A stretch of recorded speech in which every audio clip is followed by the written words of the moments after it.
Bonsoir, bonsoir, bonjour, c'est Congo News 24. Chers téléspectateurs, comme toujours avant de commencer notre émission, nous disons merci à Dieu, nous disons merci à nos chers abonnés et téléspectateurs qui nous suivent partout dans le monde et en RDC. Bande Konanga, soyez les bienvenus. À la une, chers téléspectateurs, Volcan Nirangongo, bande konanga ezaka ya kuyinda, alors batu babani ko katisa. Donc, gouverneur a fait ce message, à l'objet en tout cas, il faut batu ba évacuer. Alors, beaucoup mona extrait, beaucoup mona vidéo, pe beaucoup mona comment batu baza kukende bande konanga, musu bazo katsa Rwanda, et musu bazo kene Bukavu, alors, toko développer ensemble. Na deuxième point, bande konangai, toko parler sur ba détournement et puis message na bino eyokani. Ba assemblée provinciale, ba assemblée nyonso, ba komi ko pesa, parce ba dossier kangama kia kusakana ngote. Alors, boyebete, gouverneur ya Maniema ya PPRD, bande kwa détourner 123 000 dollars. Azalaki déchu et maintenant à un pas de Makala. Donc ezaya koyinda, donc bande konanga gouverneur Ogi Musafiri oya PPRD donc azokene Makala. Alors parce que tous ont attendu na kubika, mais toko développer ensemble. Troisième point bande konangai ezali point ya Kagame. Rapport mapping ezo salama solo. Ba français bande konanga sobolandi radio française toko tiela bino makamba lobby. Donc eza ko chauffer mabe ba français pena bazo yindisa yango. Hein? Ba lobby rapport mapping le président Tshisekedi a le droit de croire aux experts, mais moi de ne pas les faire confiance. Donc yé à mon qui rapport wana eza ya lukuta. Bande konanga eza somo, donc bazana problème sérieux Rwanda. Alors toko développer ensemble. Alors, chers internautes, bande konangai, to komi na point na biso ya liboso, Volcan Nirangongo Goma, évacuation du peuple. Bande ko, mabele zaka koningana. Donc ça ne va pas. Le gouverneur ordonne l'évacuation d'une partie de la ville. Donc, a du parti yo a Goma, a lui bino parti yo, ndenge mabele ka zo ningana na kati observatoire, bazako observer yango, alors, ezo senga ke bino ifumo bendana. Bande konanga eza somo parce que na ndenge makamango ezo kende don na mobulu bande konanga donc ezo mwana clairement que nini wane sili langote baluma belé zaka koningana. Alors gouverner faut ba décision en faveur pour na ko sauver peuple parce que oye salama ki bande konangai ezala ki somo. Soki bayeba ki makambu, omoni siko bayebiti. Bayebisi batu ba évacuer. Mais les bosso, OVG azo travailler sans ba moyen. Alors, bande konanga, donc, esengi pena que batu babana ko s'évacuer. Parce que tremblement de terre ezo salama. Ce qu'il faut faire pendant et après ce tremblement. Donc, tremblement de terre, bamoni moité, alors, bamoni qu'il faut évacuer batu. Bamusu bazo katsa, côté ya Rwanda, tout l'axamine extrait, alors les a passé. Par ces situations, sinistré, bazana situation moko difficile. Mais, les autorités du Sud qui vont arrêter des dispositions pour accueillir les sinistrés. Donc, pas si vous qu'il y a Sud Kivu. Donc, na, pays voisin, Moussoubakati. Des grandes décisions ont été prises au cours de la réunion des crises présidées par le gouverneur de province et élargies au Conseil provincial de sécurité, notamment l'autorisation et l'accostage des bateaux en dehors des heures prévues dans l'arrêté. Et là, on y base à mesure que, monique bateau, il faut bakende. bamusu bakatsa. Donc gouverneur a pesi message. Bandeko mabele ezaka koningana. Donc tremblement de terre. Donc bazo yo kapena kezo nyingana bité. Babani ko évacuer batu tout à côté wana. Parce que ba sentir que non, moi été il faut ba dégager batu. Alors musu babani ko katsa Rwanda. Bandeko londo ntoloba aw. Gouvernement pourquoi zo a mesure parce que ba yebi yango en avance. De observatoire bandeko ozomona wana observatoire volcan ya Goma. Eza place où batala kasoli kamnine eza koya. Ezo yeba na mbala mo ete peuple a se dégager. Mais où est Salamaki? Non. En tout cas, il y a un ministre de la recherche scientifique qui a un problème sérieux. A se interpellé. Donc on a ébi qui en tout cas sort na eba olongolae. Parce que tout cet exemple, tala siko gouvernement pesi ba moyen nyonso. Babani ko travail ba kone ba kambu nyonso mbongo eza ba recherche eza mba mo ba constater que ma belé zo ningana. Na boyo omona ngoti. Mais na ba pareil déjà bazo sentir que ezo secoue. Ba yebisi bato ba gouverneur a lu message. A lobby, il faut vous quitter Mbalamoko. Donc c'est ça. Gouverneur a pessimé de pourquoi? C'est parce qu'à Monique ça ne va pas. Alors, sans plus tarder, tu as un message à gouverneur, bon, tu continues mission na biso. Encore les habitants de certains quartiers de la ville de Goma sont en train d'évacuer la ville depuis ce matin. L'évacuation a été ordonnée la nuit par le gouverneur militaire dans un message adressé à la population. Le lieutenant général Constant Dima affirme qu'on ne peut exclure une éruption à terre ou sous le lac. On l'écoute.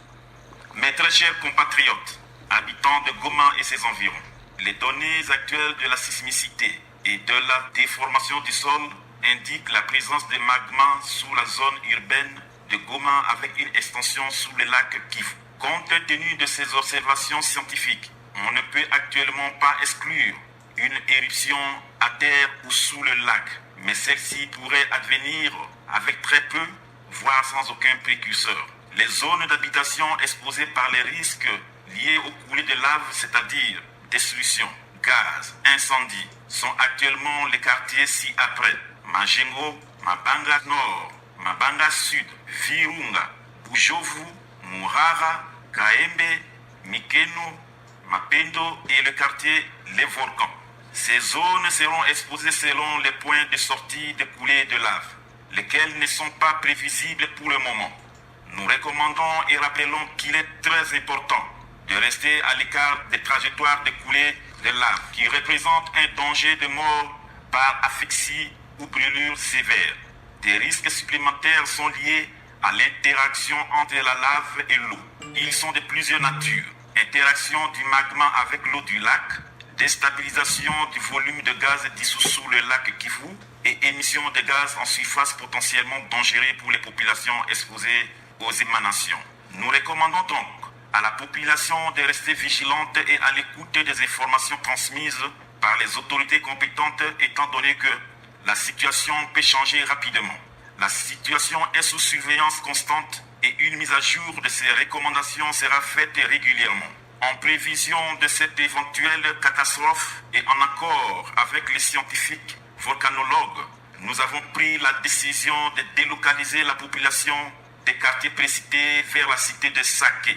L'évacuation devra se faire dans le calme et sans précipitation sous la coordination des humanitaires et avec les moyens de transport qui seront disponibilisés par l'autorité provinciale dans chaque quartier concerné.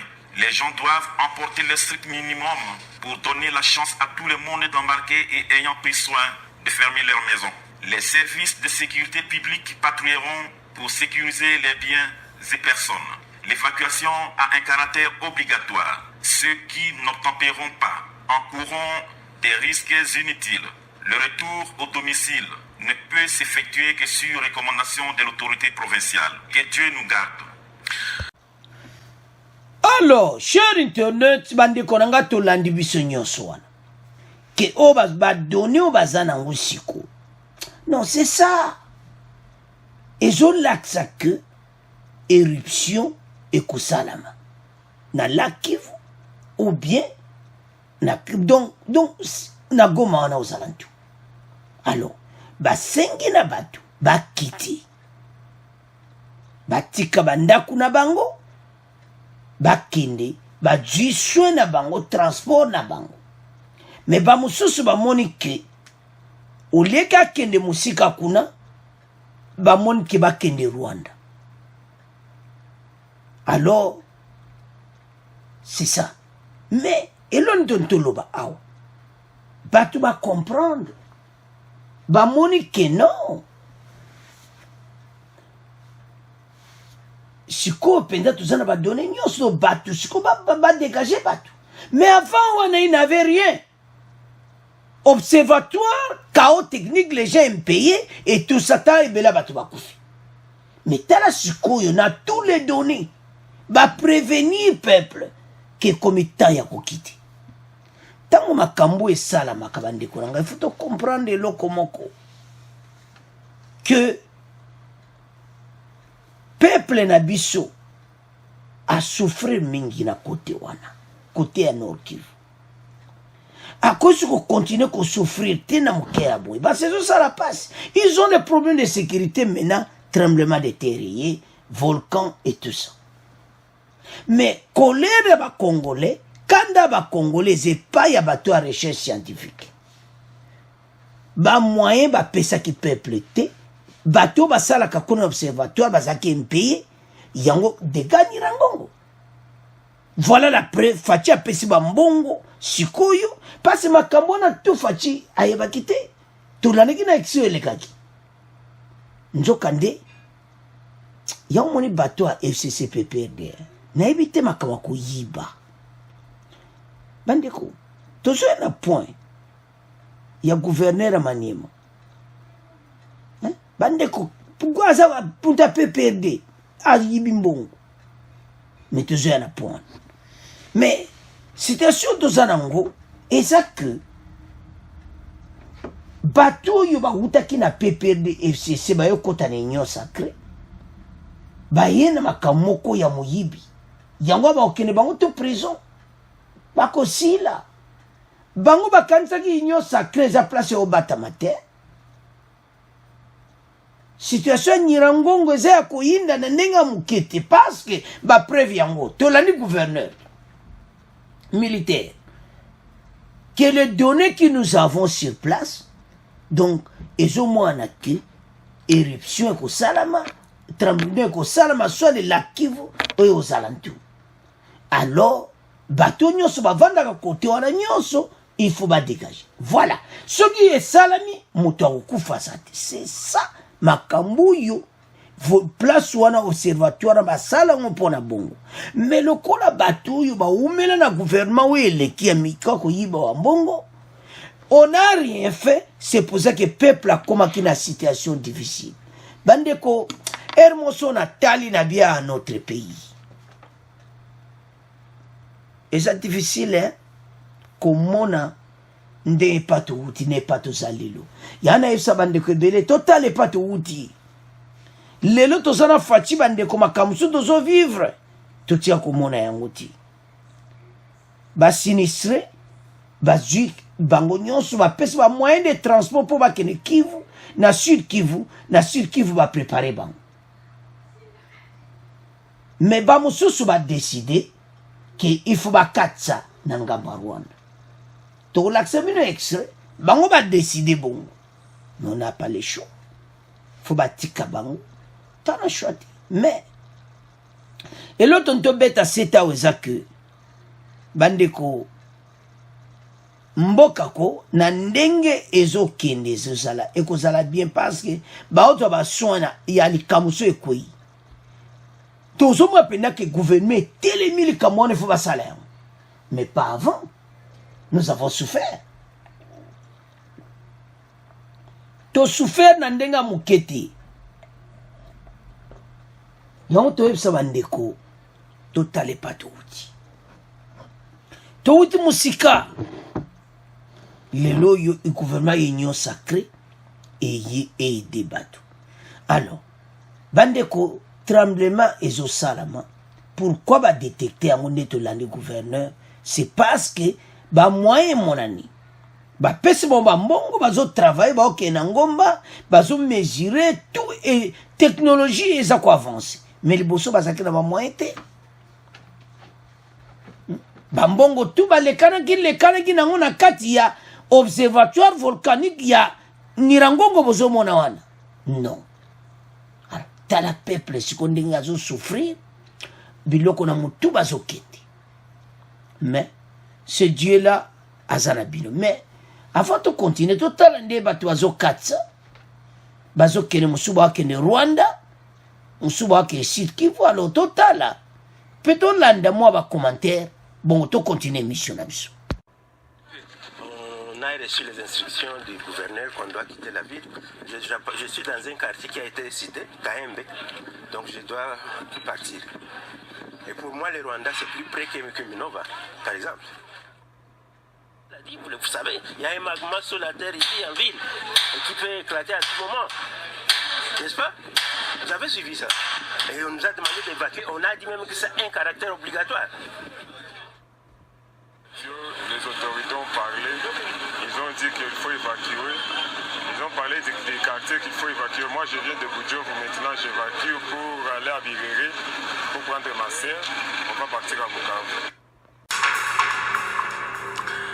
Madame, Messieurs, bonjour au micro. Pascal Massirika, mise en onde de Mimi Kindu. Au Nord Kivu, 9 quartiers situés à l'est de la ville de Goma se sont vidés de leurs habitants cette nuit. C'est suite à l'appel du gouverneur militaire. Le lieutenant-général Constant Ndima Kongba a ordonné en effet cette évacuation pour prévenir les conséquences d'une réplique de l'éruption du volcan Nyiragongo. En adéquation avec cette mesure de l'autorité provinciale, au même moment, la MONUSCO a engagé la relocalisation d'une partie de son staff. Pour en parler, retrouvons à Goma Bernard Denyangui. C'est depuis 2 heures du matin que les quartiers Madjengo, Bujovu, Mikeno, Mapendo, les volcans Murara, Virunga, Mabangano et Sud, déclarés zone rouge, ont été vidés de leurs habitants. Ces derniers qui ont suivi le message du gouverneur diffusé sur la chaîne locale de la RTNC ont appliqué à la lettre les consignes. Transportant des matelas et autres effets personnels, ils ont tous afflué dans toutes les rues, les uns se dirigeant vers le Rwanda, les autres vers Sake, et d'autres erraient dans les rues, ne sachant pas exactement leur destination finale. Du côté de la MONUSCO, où une partie du staff est aussi en pleine relocalisation, le représentant spécial adjoint du secrétaire général présent à Goma se réjouit que tout se passe dans le calme. Kassim Diagne. Alors, chers téléspectateurs, nous avons suivi. Tolandiwana, ndenge nini ba évacuer batu, ndenge message à gouverneur et pesa makinde batu baza okende. Bandeko tomoni wana nde batu bazo katsa. Musozo mwana frontière na Rwanda, bazo ba papier tout ça, bazo kota, muso ba dégager boyoki ba commentaire bandeko wana, amoni ke olea kene Bukavu amwa kene kuna azomona ke Rwanda eza pembeni. Donc malamu akatsa Rwanda. Alors na Rwanda pe ba olekisa mba sa ba formalité. Bandeko batiki bandako na bango mais gouverneur a rassuré mon ke bandako kozala surveiller. Batu tout ba no lekana wana et loko ba dégager ça que to boli sous dégâts et salam. Donc ils ont mona comment peuple baza ko aider peuple, c'est-à-dire baza na problème ba sinistré gouvernement zawana. Problème de zaki na kalezakini. On s'en fout. Donc quand les acquis ont des problèmes, ceux qui n'ont pas de vont poser la canne à marque. Donc peuple azaki déclassé. Donc azaki même bazo considérer à tabangoti. Alors bande ko ngeza ko sala pasi. Parce que baza batu. Basa banyamati. Donc nde bozo mona bazo katsa Rwanda. Donc c'est difficile. Ba même babiloko donc on se bazo kida Sud Kivu. Baso se préparer basa bachemo ba placement ko kutana pour na transport ba omema bango. Gouvernement teba moyen nyonso ko mema bantu. Mais eloko ntobeta c'était zakaki. Eloko nyonso zaka. Ce qui gouvernement ça na volonté makambo za bien. C'est bien averti, ba avertir batu. Mais problème tozaki na ngoli bosso ezaki nini? Problème ezalaki que bato tout bazalaki avant Fatia na pouvoir bato ane s'en fout donc congolais kufa na yo mutu mota ko ya kwede c'est ça problème moni to souffrir na ndenga muketi bandeko sona tali bato yo et chava son émission na tali kaboy au PPR de détournement bandeko sala nga passe ndenge moko donc bango pona bango donc biso ba congolais teka ko tika bango kaka ba yiba kana bombo mais po ba jo so ba tuboy tala peuple ndenga botala bino moko na biloko na mutu ba mi donc batu bazana besoin aide ba moyen o to zalaka nango kala makamba boy ko salama te d'éruption yo to la na ki émission parce que bazaki négligé salaire coup de bana 2013 bana 2013 observatoire volcanique de Goma bozomona wana bazozwa mbongo ti salaire un pays ministre Fatia na pouvoir ministre scientifique au batie ka mutu na bango mutu a peu perdu yépé donc citation n'est pas bien interpellé pour la citation ni rangongo que batu bazaki un pays yo kuti bango salaki nini pourquoi oyebisaki batu ti et bon ba recherche za osalamati donc bande ko batu na kata observatoire volcanique do bavana na bango et bon moni dego et salami voilà ba perte humaine parce que ba kipakiti ba beta ki kara na makambango mais ça passe alors bande ko nanga ko mona ba situation aboye les moso talimboka na biso lobi pays aboye nous avons ba pontes ba potentialité nyonso ezali donc toza pena na nyonso mais toko ko gérer amoti parce que mbongo nyonso baza ko yiba non trop c'est trop yango mone kabuya belaki mais tozo ya na point ke batu oyo botika ba imini batu oyo bakanga bango parce que batu ba esiko tane le gouverneur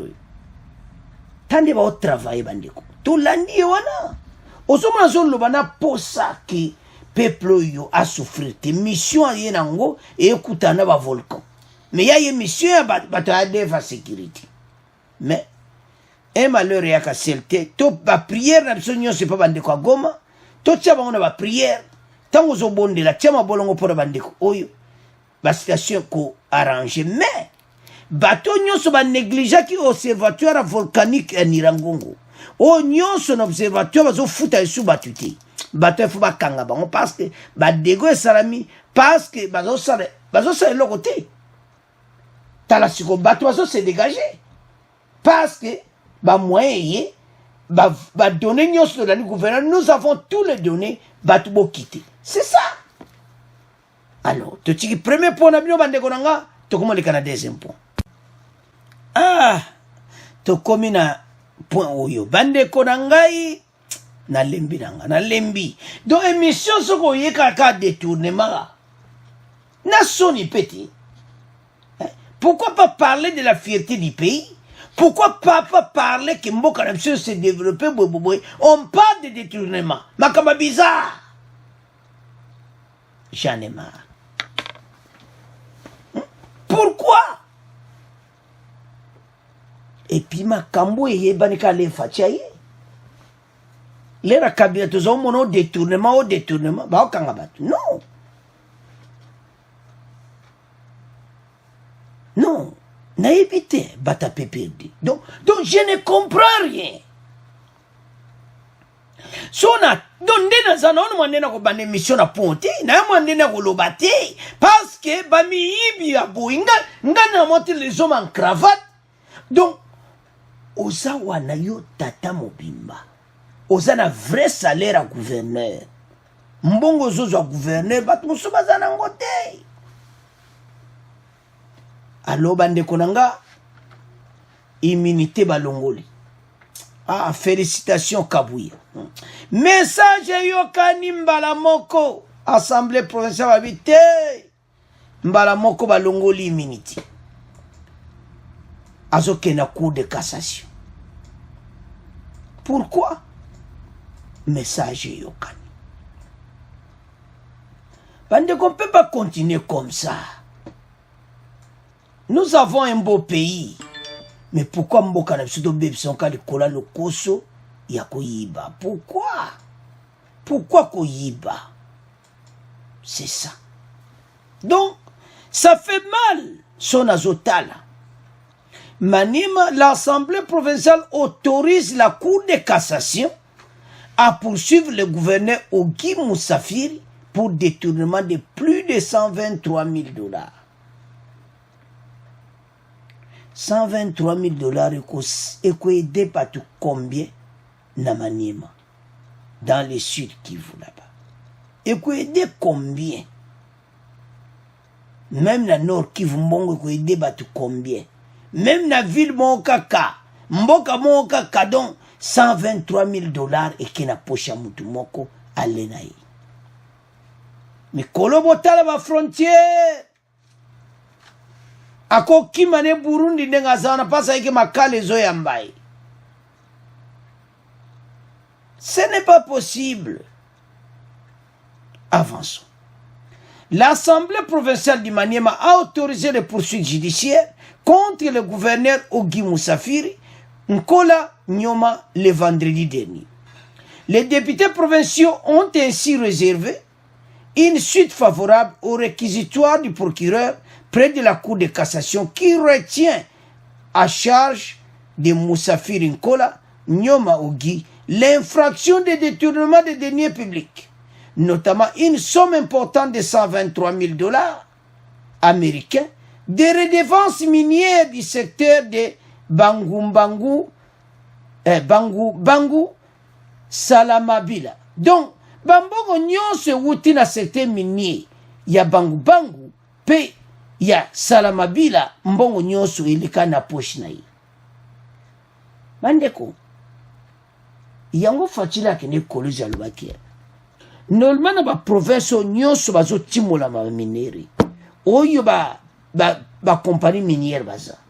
Tamba pesa ba redevance minière wana et que de côté wana nyonso ba koza na pasiti. Mais problème est ça que bon kaka redevance kaka soge ye kaka boale. Gouverneur alikana. Na ba pays wana na ba société minière wana pe. Ermo wa mona ba Congolais ba kufa ka ba pauvre. Bandeko bato ba seka kabiso. Donc ba mona pena ki to kufa bena ba pauvre. Passe bon soka ke ye ba ya ba le kanang. Quel esprit? Hein? Yon le moso na tali bato yo. O mona ka obana ka obeta ba boule. Est-ce que bato baza ba Congolais? Hein? Bata PPD yo. Moto ezo sala passe donc nandi ce qu'on na pont donc moi pena donc ozoka pena kati mission ezo sala pena passe donc et le bin de commence à check commentaire na kaka bandeko kaka chaise électrique et tout ça na yoka mona bandeko belo ba pesa ka commentaire yo so lo abon pone kanda je sais bien pas na soma kambwana ezati mais esala kapasi na ndinga mukiti yo gouverneur yango bosopanaki na PPRD biso to yako tika bino biso yako tika bino te boyeba ke biso to yako tika bino te bandeko. Quand je vois tout ce qui se passe soki na tali ndeni bambongo zobunga na bite bato yo ofacha lubaki bandeko a Congo bazebele bandoki ya Congo baza ebele babomi mboka na biso na ndenge ya mukete mais tokosimba bato parce que on ne peut pas continuer comme ça. Oh mais dis ce qui totali otali na ti ovandi olobi donc s'en foutait na bango mpo na bango bayibi bambongo nyonso ekei peuple congolais atikali na pasi. Donc c'est ça. Donc biso bango kuna kutu baza te, donc totikala kaka bongo bambongo nyonso ekei na bapoche na bango. Le moso na tali na bi biso ya kotika bata PPRD na FCC non, eza mboka na biso. Donc bato yo il faut pas vivre yango parce que to kokite jamais, parce que situation oyo donc bande ko ça la passe leur moso talo lobia notre beau pays. Mais bande ko un jour bato va ko vivre. Avançons. Les élus reprochaient au gouverneur Moussafiri le manque de leadership responsable, la gestion calamiteuse des finances publiques et les détournements des deniers publics. Azaki déchu depuis vendredi au Eleki. Bakolongwa bango nyonso ba gouverneur wana nde malema ka union sacrée à tout. Botia union sacrée place wana bango balongwe. Bata PPRD oyo do eza mawa mais mbongo eze belé $123,000. Entre-temps, Congolais aza kolela. Congolais aza na posa amene vie moko heureuse na mboka na ye, mais moya mene yango eza te parce que banti-valeur bato yo balingi mboka te et tout ça. Donc, et ça la passe na nyonso, mais et l'autre dont on sa bande ko na biso. Que bato il faut ba kanga bango et puis bo partager ka ba bande ba vidéo. Parce ma sole ko yoka na ka bien. Parce lelo yo. Talakaka o elekaki. Kabuya lui non, il faut bato ba avancer na ba dossier. Pression ka ko kabuya salaki. Bon mon était lelo. Ba publier ngo que ba si ba permettre yé akene ko samba. Et puis na yebika ko zonga te. Azo kene pena ko beta ba carte na makala. Na ndimite kya ko zonga. Bande ko bato ba nyokoli biso na ndenga mukete. Donc ezo sala passe il est mon son atal na bia mon beau pays. Mais tozana ba mayele. Tozana ba mayele. Ba bon sélection ka pavillon na makala. Batia bango kuna pavillon don batonda kuna passe dessus de lembi pour attaquer tout bayiba. Ce n'est pas possible.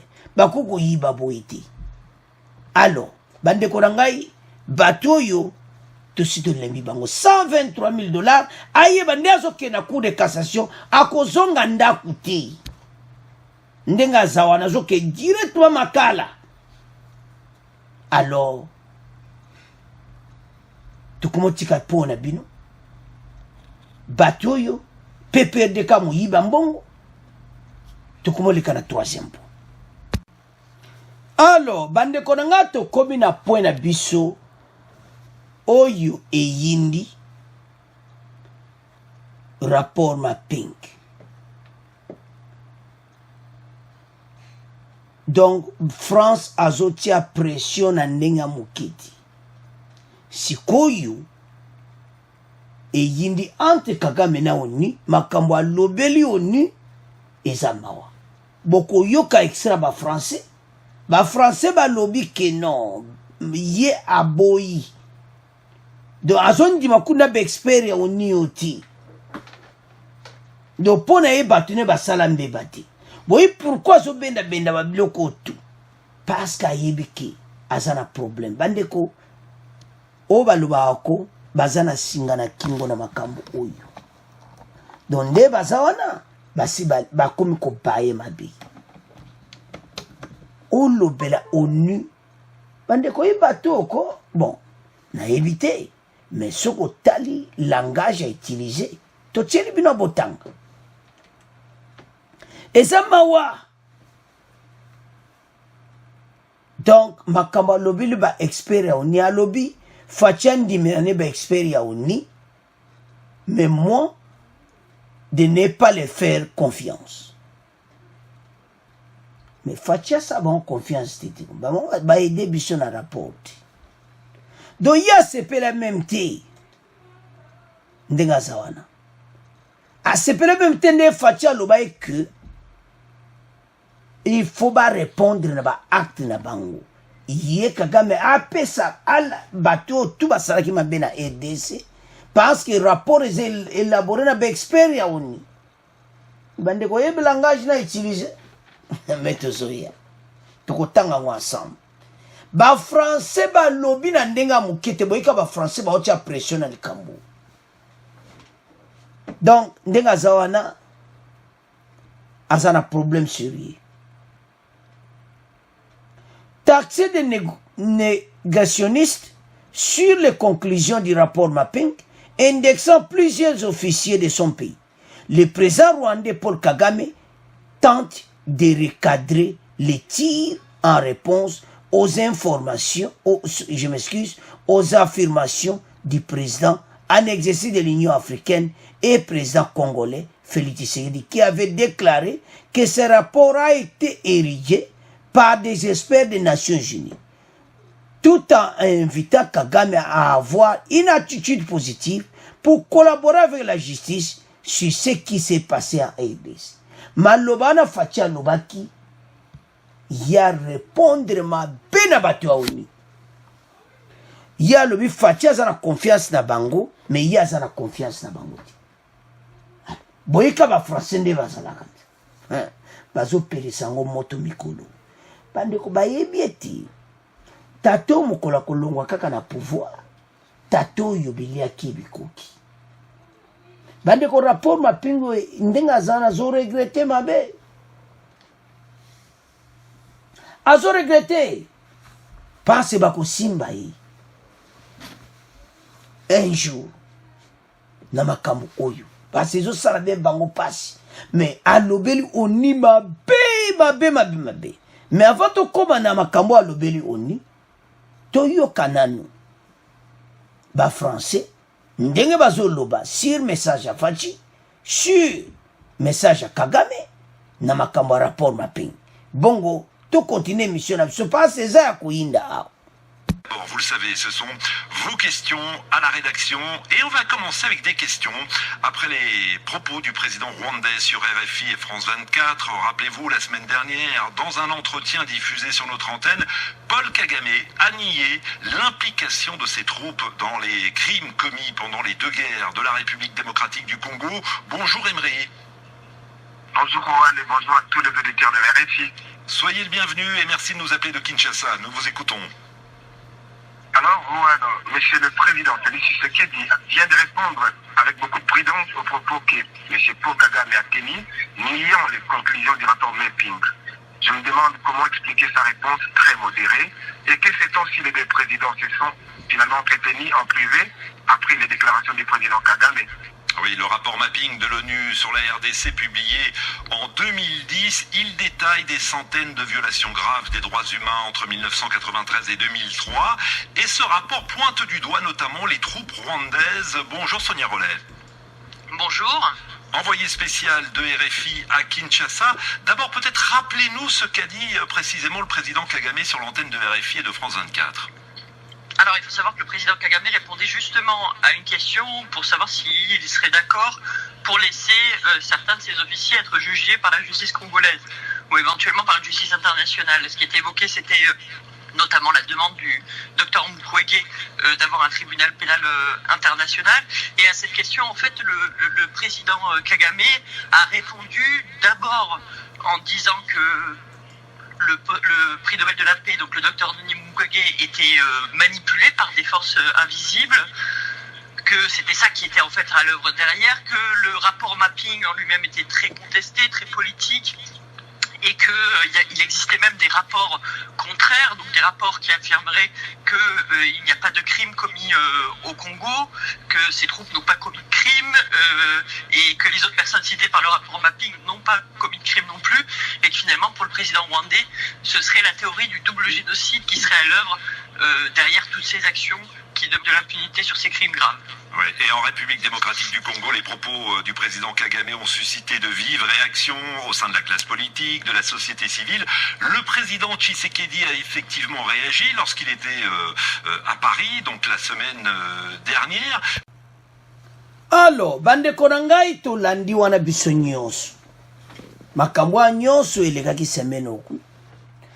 Lelo babimisi oya lobaki autosel interview na Jeune Afrique. C'était le mardi, le leto à jeudi. Makambo le bandeko na nga ezamawa. Donc ils ont une réponse na ndenge facha lobaki. Et c'est élaboré par des experts de l'ONU. Il y a le bazar à confiance avec experts wanate. Alors ONU va se perdre dans Wata Mukiti. Et koye la yenga et passe ONU sikoyo. Il y a évité ba CPI wana tueza maboko ONU. CPI eza banini ya ONU. Donc azana problème sérieux ni gazawana. Alors voilà la phrase que le président rwandais avait utilisée. Mais là où les experts font plus de politique, qu'autre chose s'explique. S'explique-t-il. C'est lorsqu'il s'agit de dire qui, quoi et comment. J'ai été dans cette situation depuis suffisamment longtemps et cela a renforcé mon scepticisme à l'égard de ces soi-disant, ces soi-disant experts, fait savoir le président du Rwanda. Donc, soi-disant experts. Bandeko, et ça somme. Parce que, il y a zolo baké deni mukwege, ba force invisible baza simanae. Lelo kolobanae. Mais bandeko tozawa. Un jour, bo pesa sur région, un jour, kaka bandeko nangande tolo bako, rapport ma pingo yo. Ndenga zawana, a regretté ki a. Jungana kolonga président nazana problème era ngo mazoluka tout azong sa ba relation ki toko tout ça makamwe belé oya bango elekaki na 94 oya baniko makamna mona France et tout ça ba yo kana na français et tout ça azoluka partout ko bon sa makamwe belé mais rapport ma pingde muté sugisi et surtout que ya iba iso facha lobby. Il y a qu'à se faire au salaire couvrir non. Fatia lobi yekuti fa luka a luka pesa bateau basala qui m'a bien aidé. C'est pas qu'un devant la justice. Et c'est élaboré par des experts de l'ONU. Mais il y a bengi bango, soi-disant les experts. Bandeko sabotage. Soi-disant ça dit aux anneaux que tu connais à niveau donc mawatro.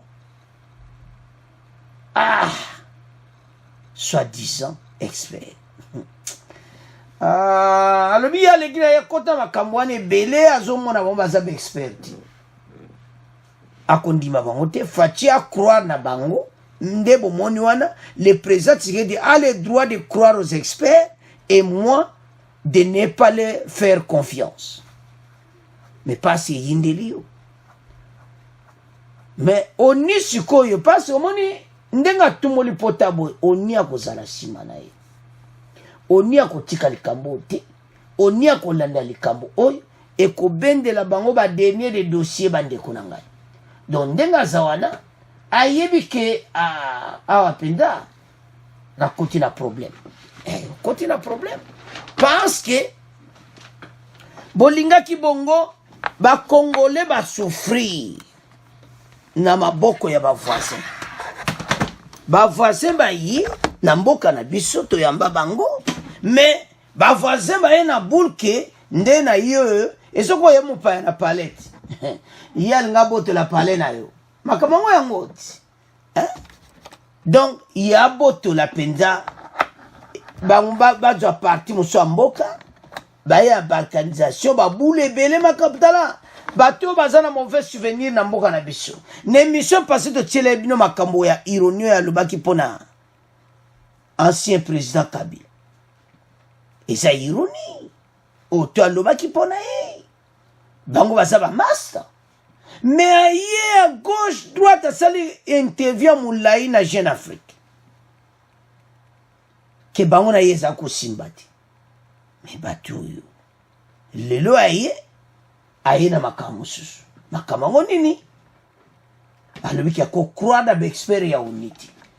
Mais les experts ya unity biso photo croire da bango parce que baza batu yo ba aider baza ko aider malgré makamu bele ba osala ngo na nini tembe ba yaki ba aider biso po soki rapport ote bandeko makamu bele mena RDC ya mubulu nyoso ba koma bandeko rapport so tangi yango ko salo pasi.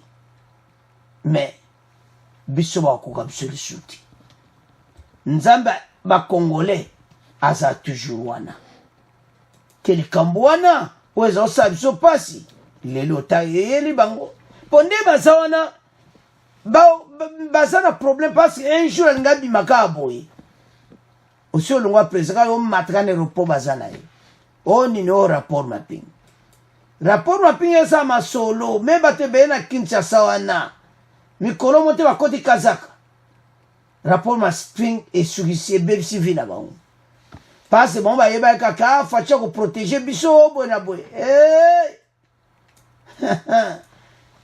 ba congolais bazolela rapport mapping ekobima kolela ya yona ngande konanga kolela otozolela ki to souffrir mingi na maboko ba voisin tala sikoyo rapport mapping eko edebiso na ndinga mukete tozalaki banani biso moi pays moke oyo kutu me province moko ya RDC kutu donc moi province que tata ya Kivu pambeleki yango mais tala lelo ande ko tozwa mayele tozala bo moko biso ba congolais parce au mona na makamba bo biso toza ensemble ba voisin ba kosaka na biso ti bazai ko sika biso parce entre biso leto vande pour intérêt à mboka mais ba politicien musu bazowela ka ba poste ba intérêt na bango alors que dans l'unité mboka na biso ko comme grande puissance mais ngana des espoir ki mboka oyo ko zala reçu ba voisin ba profiter na ba bien na biso lelo yo akomi ko wanga na expert wana pona nini pasa ebike yendeli. Mais les bossati ko lobate bazale calme pe kimia osakanati mais le pele wa moniki oh makango ko na niveau présent RDC le bili shuboke biso tokene na justice sikuto kenan na makambo ya lobaki ya Denis Mukwege ya lobiki ke ba force invisible bazasi manai force invisible bazati Denis Mukwege parle au nom ya peuple congolais ou a souffrir na maboka bapaya mais ndeka tolobaka un jour makambo ekoma histoire mboka na biso eko développer na ndenga muketi lokola facha za déterminé mais ba voisin yo makamune tout ba discours ne mikolo ka na journal bazo bimisaka yango moko na moko parce que akena par interview na Paris na Radio France na France 24 akeli suko sala interview na Jeune Afrique o alobike bango na Kabila na o ya be expert oni bande ko makambo zaka obimo jour le jour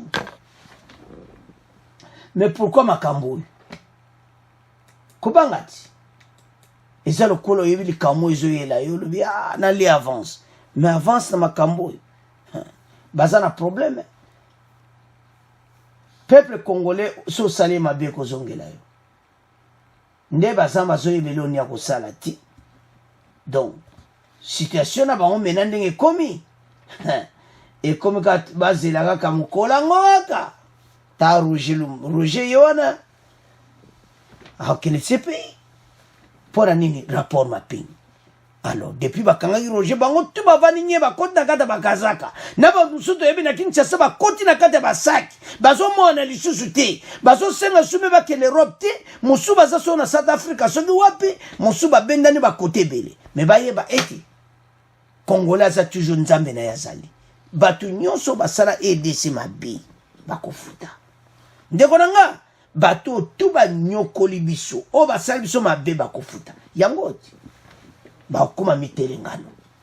Alors, bande konanga eza pasi, mais toyebe te victoire ekozala. Bato bazo wangana, lela komo critiquer oni kunde bako kanga ye penza, po oni CPE eza maboko oni. Alors, c'est à ce point, to komo clôturer mission na biso. Bon, continuez ko s'abonner massivement.